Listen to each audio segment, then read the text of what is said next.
So I was originally born in Jerusalem and I grew up in Israel until I was 10 years old, and then my family moved to Chicago. So growing up in Israel was always kind of my claim to fame, so to speak. I was always that cool friend from Israel that everyone knew, and I actually didn't have many Jewish friends growing up, so it was even cooler for them that I was from this far off place.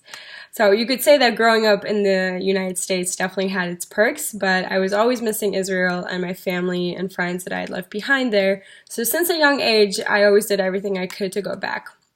As I just mentioned, I never had many Jewish friends growing up, and I come from a pretty secular Russian Jewish family, so many times I felt like I didn't have anyone to share my Israel experiences with when I got back from these trips. And I was always craving more of that Israel experience because being in Israel made me the happiest. Each time I went to Israel, though, I felt like there was something missing, and I felt like I wasn't getting the deep connection with Judaism as a whole that I craved so much. So I decided that the best answer to that problem was to be, of course, going back to Israel. So around last fall, I decided that I wanted to spend my whole summer in Israel. So I'm sitting in my computer and I typed in Israel programs for college students and spent hours looking for various programs that I thought would be the best for me.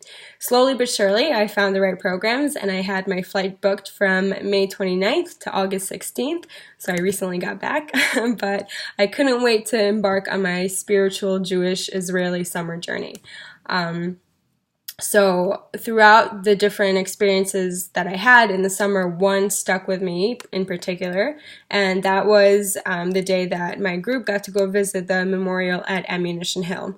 So some of the activities that were on this program that we did were optional, and this trip to Ammunition Hill happened to be optional. So at first I wasn't even planning on going. I didn't really see the significance in going just because I thought I've been to plenty of memorials in Israel. You know, I know the history, I know what happened, so I don't really need to go see this. I just want my free time. But then the rabbi from that group saw that I wasn't getting ready and asked why wasn't I going to go. So I just explained to him that I didn't really want to, and I've been to many memorials, and he kept on insisting that I should go and that I should really experience it, especially since I haven't been there before.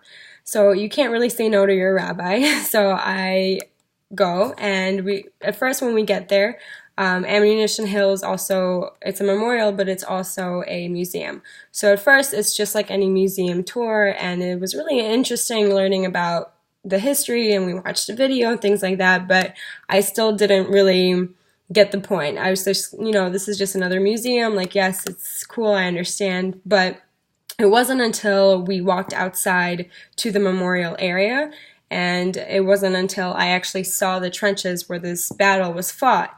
And at that point, something hit me, and I realized that I was walking in the same dirt and the same path that the paratroopers who fought this battle were walked on during the Six-Day War.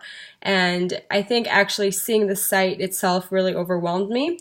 And at that point, I kind of understood that why it was so important that I came to visit this memorial.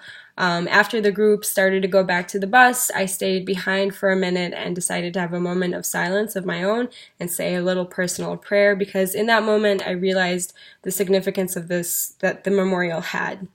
And if anything, I would want participants on a birthday trip to always remember to be grateful to those who put their lives on the line so we could live ours in Israel, and to understand the great struggle that the Jewish people as a whole had to go through just to keep our homeland.